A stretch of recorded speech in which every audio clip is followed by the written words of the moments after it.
Rebecca Manning felt the weight in her stomach shift again as her phone lit up for the 8th time in under an hour.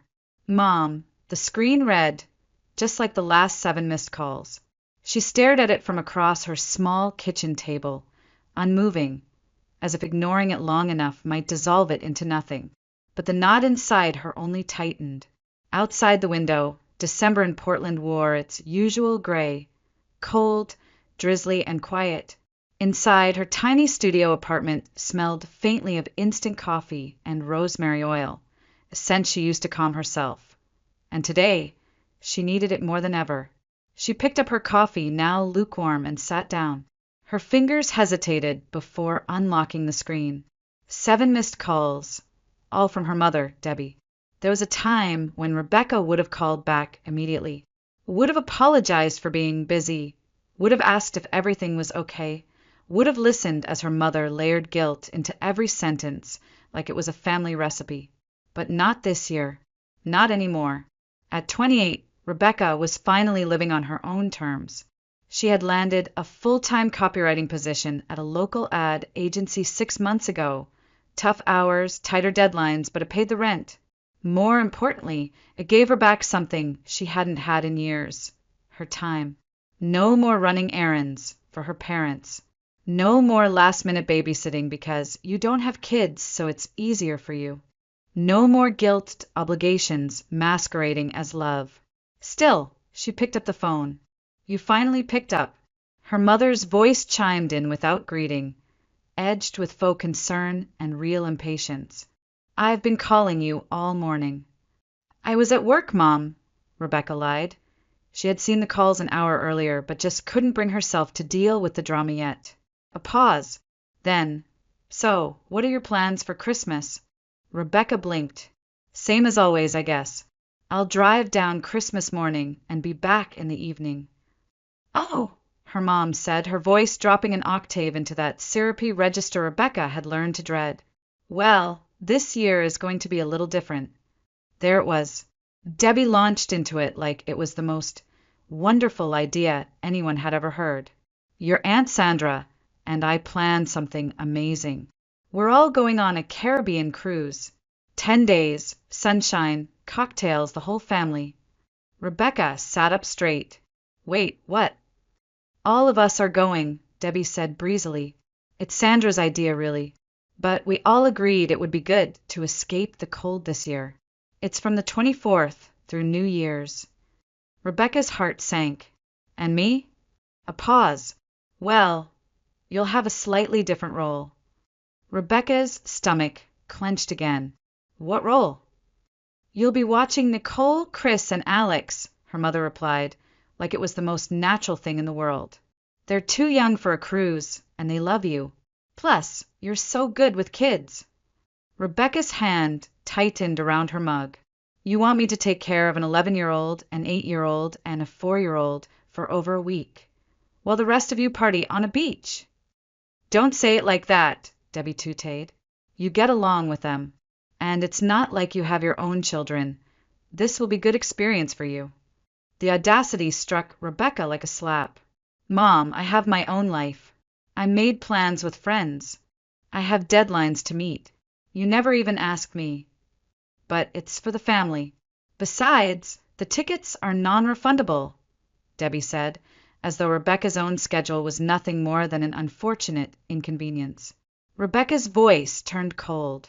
When exactly were you planning to tell me? Or did you just assume I'd be grateful to be used again? Rebecca, don't be dramatic. You've always been the responsible one. We didn't think you'd say no. You've always done what's best for everyone else. I'm not a child anymore, she replied firmly, and I'm saying no. There was a pause, a rare, dangerous pause on the other end. Rebecca, don't just think about yourself, Debbie finally said, her voice hardening. This is supposed to be a special time for the whole family. Rebecca let the silence stretch, then answered slowly, except for me. Everyone else gets a vacation. I get a job I didn't ask for. Her mother's voice now snapped. I can't believe your selfishness is ruining everything for us. Rebecca's voice remained calm. You're the ones who made plans without even checking with me. That's not family. That's manipulation. That's enough, Debbie snapped. I'll get your father to call you. Maybe you'll listen to him. Maybe I won't, Rebecca replied and hung up. That night, she lay awake in bed, her phone buzzing every 30 minutes, texts from her dad, her mom, even her Uncle Richard. One of them read simply, "Rebecca, won't you think about the family?" She stared at it for a moment, then burst out laughing. In my family, thinking about the family always meant sacrificing myself. A few days passed. Rebecca ignored most of the calls, letting them pile up like unopened bills. It was always the same. Her mother's guilt-laced voicemails, her father's awkward attempts at mediation, her aunt's fake concern. But on Wednesday night, as she left the office late and walked through the wet streets of Portland under flickering Christmas lights, her phone rang again. And this time she picked up. "Rebecca," her dad's voice said, calm and practiced like always. James Manning had mastered the art of sounding reasonable, even when what he was saying was anything but, "Hi, Dad.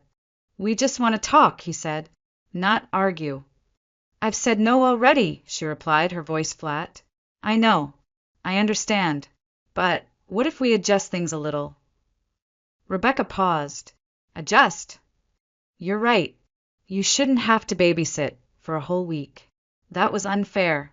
But maybe you could just come for Christmas morning? The kids miss you.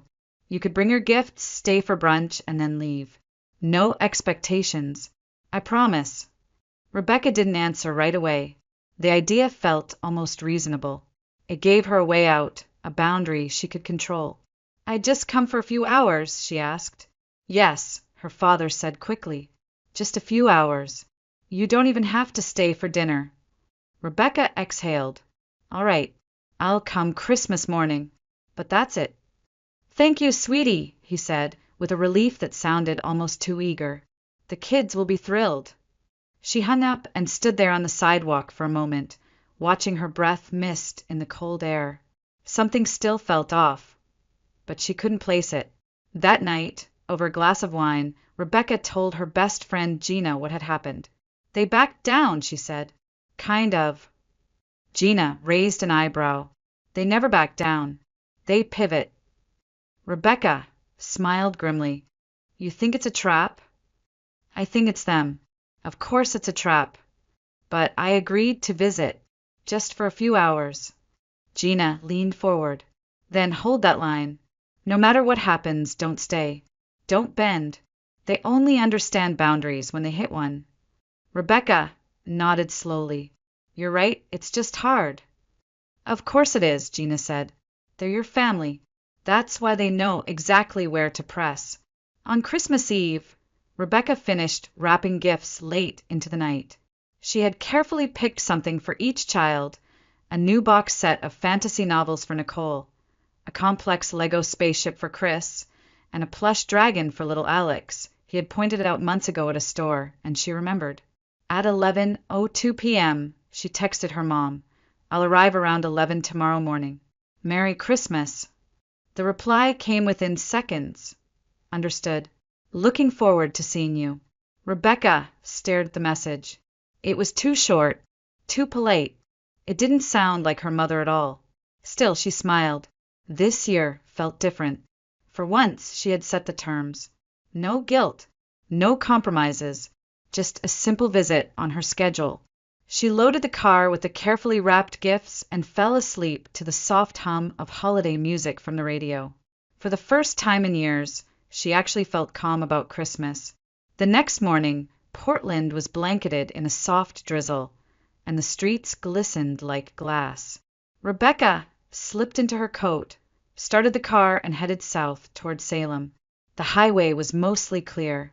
Christmas songs played gently as she hummed along and tapped her fingers on the steering wheel. Today will be good, she told herself. A short visit, hand out the presents, smile for the kids, and then back home. She pulled into the familiar driveway at 10:59 a.m. The house looked festive. Garlands on the porch, a wreath on the door, and lights blinking from inside. But something was wrong. Her parents' car wasn't there. Neither was Aunt Sandra's. No sign of Uncle Richard's pickup either. Rebecca frowned. Maybe they'd gone out to pick something up? She stepped out, arms full of gifts, and rang the bell. Tiny footsteps echoed from within. The door swung open, and there stood Nicole, beaming. "Rebecca! You came!" Rebecca's face softened. "Of course I did. Merry Christmas, sweetie." Nicole hugged her, then grabbed one of the bags. "Come in. We've been waiting."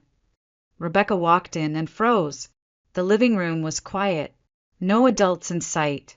A few half-eaten pancakes sat on plates in the kitchen. Christmas stockings were hung neatly, but the only sounds came from the children's excited chatter. "Where is everyone?" Rebecca asked slowly. Nicole blinked. "They left." Rebecca crouched to her level. "Left where?" "The airport," Nicole said matter-of-factly. "They're going on that big boat. Mommy said you were coming to stay with us." Rebecca's heart dropped. Chris and Alex ran out from the hallway, hugging her legs. "Did you bring presents?" Rebecca forced a smile. Yes, I did." But inside, her mind raced. "They tricked me, they actually did it." On the kitchen table sat a folded sheet of paper. Rebecca walked over and unfolded it with trembling hands. "To Rebecca. We left on the 9 a.m. flight. We prepared breakfast. There's a week's worth of meals in the fridge. Alex to bed at 7 p.m., Nicole and Chris at 8:30. Emergency contacts are on the fridge. With love, Mom." Rebecca stood there, the note in one hand, the other clenched at her side. Her face was burning. Her jaw tightened. They didn't just ignore her boundaries. They orchestrated a lie. They weaponized her own goodness against her. She took a deep breath, walked into the kitchen, and picked up her phone. Her mother answered on the third ring. "Oh, Rebecca! You arrived? How are the kids?" "What were you thinking?" Rebecca asked, her voice low, trembling with fury. "Now, don't start. How could you do this to me? After I said no." "Calm down, honey. We knew you'd come. You're responsible. We trust you." Rebecca's voice turned to ice. "I'm not your babysitter. I said I would come for Christmas morning, not this." "You're already there," her mother said. "You can't just leave them alone." Rebecca stared at the children, giggling behind her. "Do you realize this is child neglect? If I called the police right now, do you think they'd agree with you?" Her mother gasped.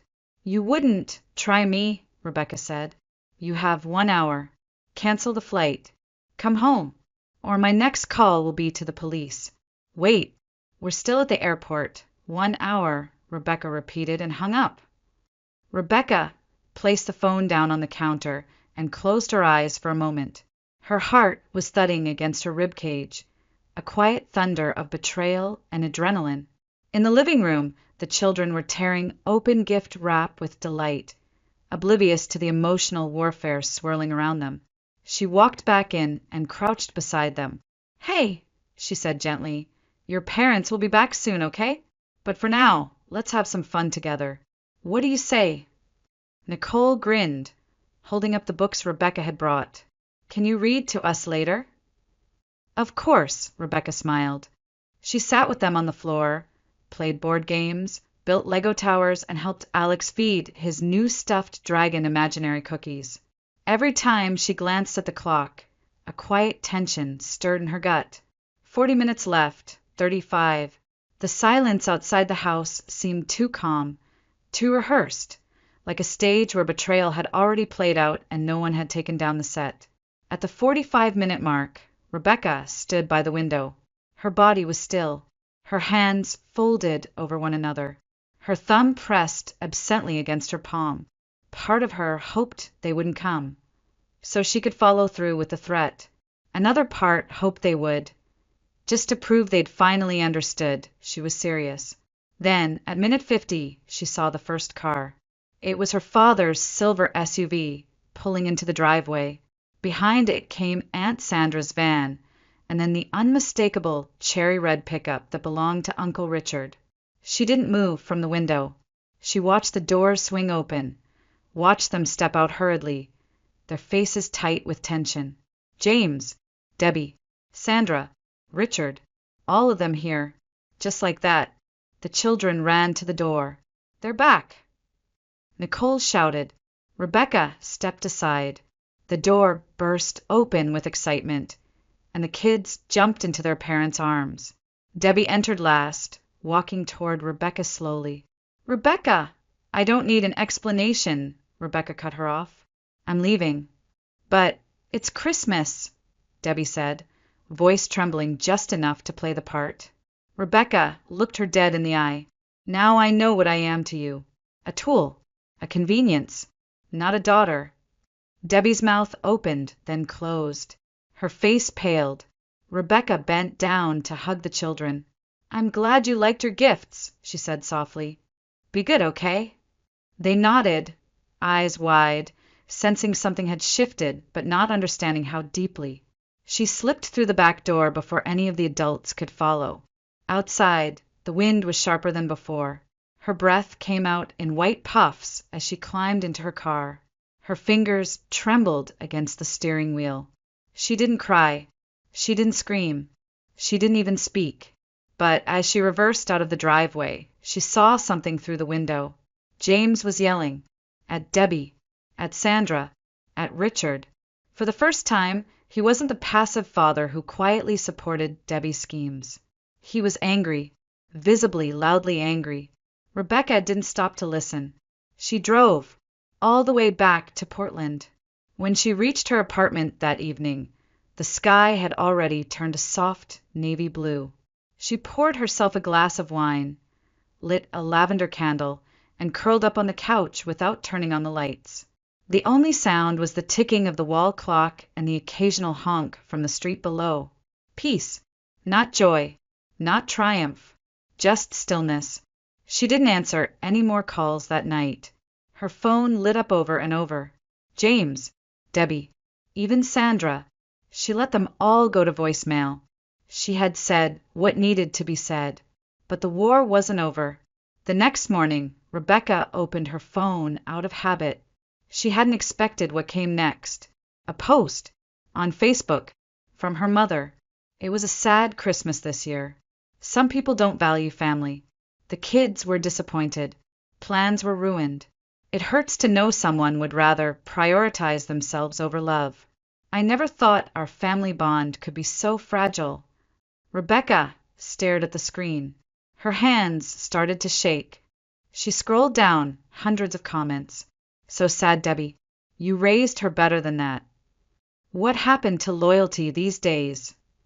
You gave her so much, and she couldn't even give 1 week. Shameful. The younger generation has no sense of duty. Rebecca took a screenshot, then another, and another. The rage came slowly, like a tide crawling over everything. She wasn't even named in the post, but it was unmistakable. Her own mother had painted her as the villain, publicly, falsely, cruelly, and people were eating it up. That was the final straw. She opened her laptop, logged into Facebook. Her fingers hovered over the keyboard for a long time. Then she began to type. Since it seems necessary to tell the whole story, let me set the record straight. Since it seems necessary to tell the whole story, let me set the record straight. That was the first line of Rebecca's post. She didn't draft it. She didn't overthink it. She just typed from a place deep inside her chest, a place made of old bruises and quiet sacrifices. Yesterday, I visited my parents' house for Christmas. I had agreed, after repeated pressure, to stop by for a short morning visit. But when I arrived, I found no adults, only 3 children and a written note informing me that my parents, my aunt, and my uncle had already left for vacation, expecting me to care for their children for over a week. This, despite my repeated and clear refusal. I threatened to call the police for child abandonment. They returned only when faced with the possibility of legal consequences. Now I'm being accused of ruining the holiday. In reality, I simply chose not to be manipulated. Family is not built on exploitation, and I will not apologize for drawing a line. She attached photos of the handwritten note. She included a screenshot of her mother's text. Understood. Looking forward to seeing you tomorrow. She posted it publicly, and she hit post. For a long moment, nothing happened. Then, Gina commented, "You did the right thing." Then came another message, and another, from co-workers, from distant cousins, from strangers. Then came the shares. Within an hour, the post had over 300 reactions. That night, it had over 1,000. By morning, it had been shared to private groups, women's forums, parenting communities, even Reddit. Some people left short comments. "You are not alone." "My sister did this to me once. Never again." "Blood doesn't equal respect." Others wrote paragraphs, full stories of Christmases ruined, of being the responsible one, of years spent putting everyone else first, until they broke. Rebecca sat on her couch, her knees tucked beneath her, reading comment after comment, overwhelmed by the outpouring of solidarity. And then something she hadn't expected, a comment from her grandfather. "Rebecca, can you give me a call when you have a moment? We need to talk." Her fingers trembled slightly. She clicked into the comment. It was public. Everyone could see that he had spoken up. Moments later, her grandmother commented as well. "Debbie, James, Sandra, Richard, I am deeply disappointed. You owe Rebecca an apology, publicly."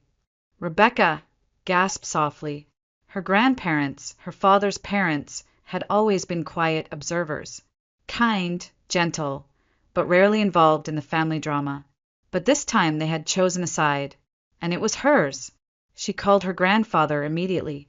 "Rebecca," he answered, voice warm but firm. "That was rough." "Yeah," she whispered. "I didn't know what else to do." "I spoke to your grandmother," he said. "We agree. Your mother's behavior, and that of Sandra and Richard, was unacceptable.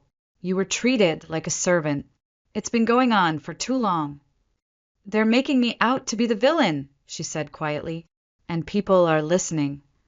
"They're wrong," Frank Manning replied. "You did what none of them had the courage to do. You stood up." A few minutes later, her grandmother called too. Then a cousin she hadn't spoken to in years. Then a friend of her aunt's, privately of course, saying, "I always wondered why they leaned on you so much." But just as the support flooded in, so did the backlash. Her mother posted again, this time more pointed. "Social media is not the place to air family matters. Some people choose to humiliate their loved ones rather than resolve things privately." Her father emailed her, "Rebecca, we did apologize, but threatening legal action was too far. You embarrassed this family. You crossed a line." Sandra and Richard posted passive-aggressive quotes about entitlement and the death of respect. Then came the private messages from cousins she hadn't heard from in years. "Why are you doing this? You've always been so quiet. This doesn't seem like you. You're blowing everything out of proportion." Rebecca didn't respond. Instead, she turned off her phone, logged off her accounts, and sat in silence. She didn't cry. She didn't feel sorry. She just felt hollow, and also free. The next morning, Gina called. "Rebecca, your post is everywhere." Rebecca rubbed her eyes. "What do you mean, everywhere?" "Some blogs picked it up. Screenshots are on Twitter. People are sharing it as a story about setting boundaries. You've gone viral." Rebecca blinked. "I didn't want to go viral." "I know," Gina said softly, "but sometimes the truth doesn't ask for permission. It just resonates." That afternoon, as she sat drinking tea and reading messages from strangers, another notification arrived. A new post from her mother. "I want to clarify my previous message. It was written in anger and did not reflect the full story. My daughter Rebecca was placed in an unfair position. My husband, my brother-in-law, and I made assumptions. We did not respect her boundaries. Her reaction was justified. "I sincerely apologize." Rebecca stared at the screen, speechless.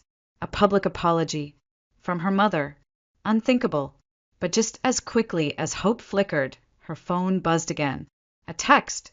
From Grandpa Frank. "Debbie and I talked. Her apology is a start, but it's not enough. This has gone on for too long. Rebecca, I think we should explore legal options. Not to punish, but to protect." Rebecca froze. Legal options? She had barely recovered from the emotional damage. And now this? But then she opened her inbox. An email. From her father. "Rebecca, your behavior is unacceptable. Publicly threatening to call the police was immature and extreme. Your actions embarrass the family. We will no longer be inviting you to future gatherings." Her jaw clenched. So that's what the apology had been. Not remorse. Just damage control. She picked up the phone and called her grandfather. "Grandpa," she said, her voice tight. "Dad just emailed me. He's still blaming me." There was silence on the line. Then, "This is harassment. It's time you speak to a lawyer." Rebecca nodded slowly. "Okay, I will." The law office of Vanessa Gale sat in a modest brick building in downtown Portland, just a few blocks from where Rebecca worked. It didn't look like much, no glitzy lobby, no glass conference rooms, but there was a sense of quiet certainty to it, a space that told you you're safe here. Rebecca sat across from Vanessa, a woman in her late 30s with sharp eyes and a voice like polished steel. She had listened quietly for nearly 45 minutes as Rebecca laid out the full timeline. The manipulated Christmas invitation, the abandonment of children, the public posts, the backlash, the private threats. When Rebecca finished, her voice dry and worn, Vanessa folded her hands. "Ms. Manning," she began calmly, "this is not just a messy family drama. What you've described is emotional exploitation, public defamation, and digital harassment. And in my legal opinion, it has crossed every line." Rebecca blinked. "But they're my family." Vanessa didn't flinch. "That doesn't exempt them from consequences." Rebecca looked down at her hands. "Should I really sue my own parents?" Vanessa leaned forward slightly. "This isn't about punishment. It's about protection. If you don't draw a legal boundary now, they'll continue. Maybe not tomorrow, maybe not next Christmas, but it will come back. Because people like this, they don't stop when you ask. They stop when you make them." Rebecca didn't answer. Not yet. So Vanessa continued. "The public post from your mother implies false behavior. Combined with her status in the PDA and community organizations, it carries weight, reputation-wise. That's defamation.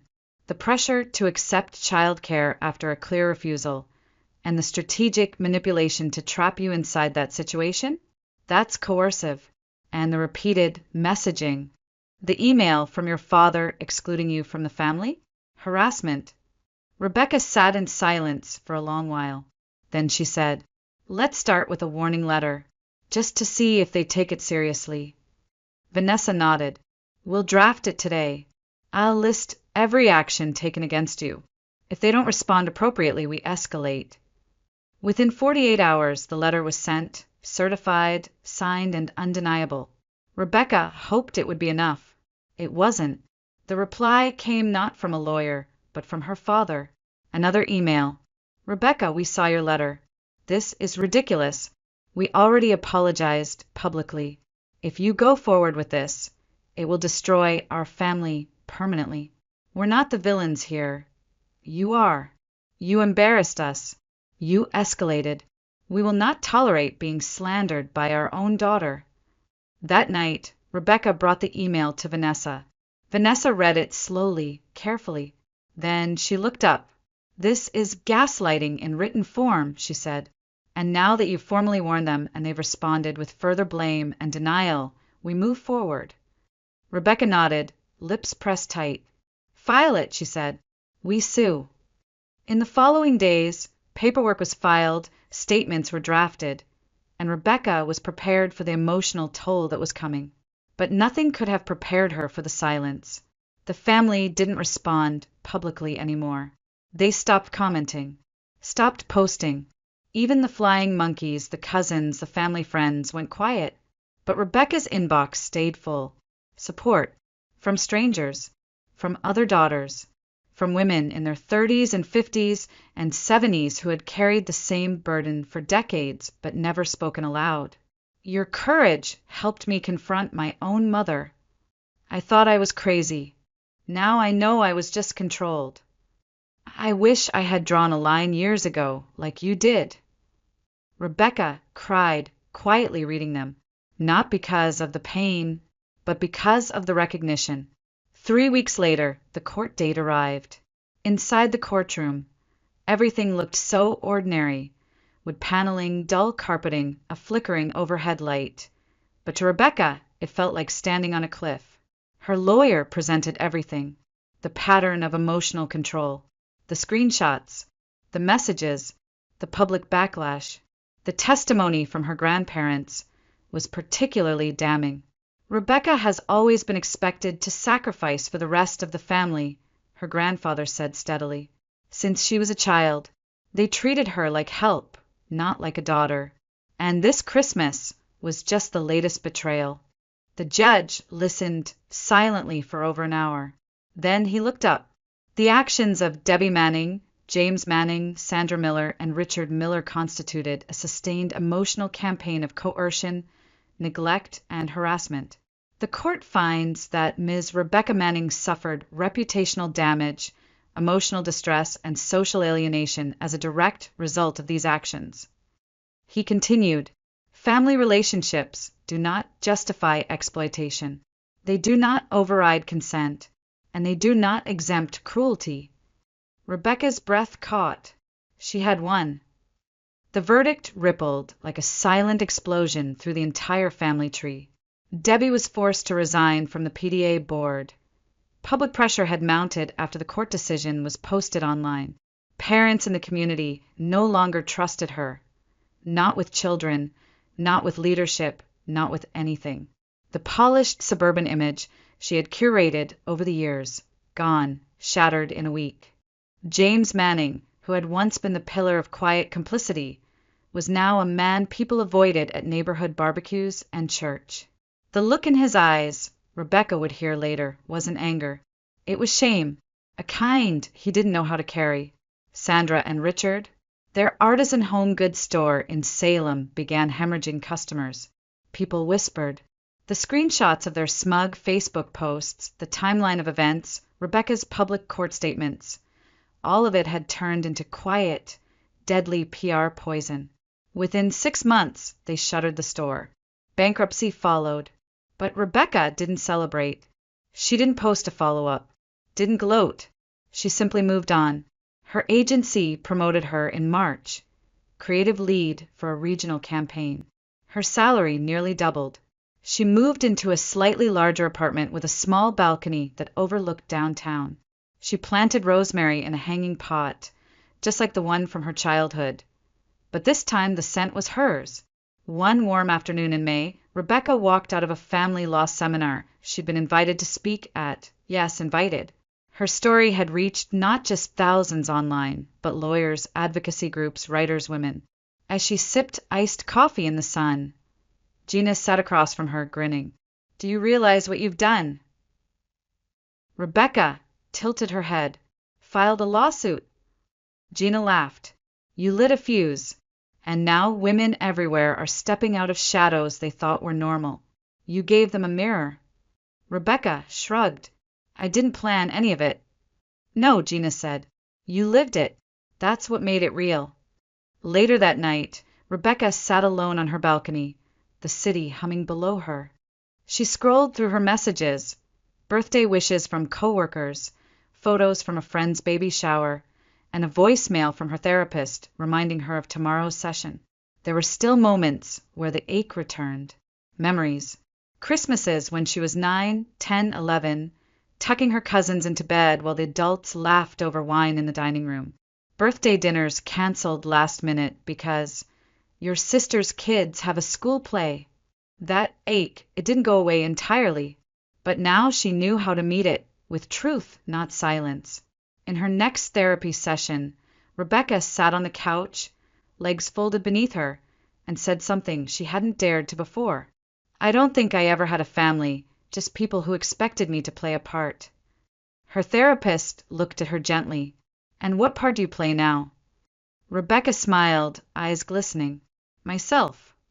Years from now, when she looked back, Rebecca wouldn't remember the court hearing first, or the viral post, or even the look on Debbie's face when she realized she'd finally lost control.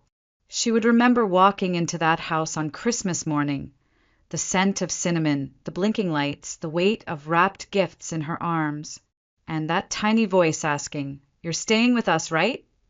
And how, for the first time in her life, she had said no and meant it.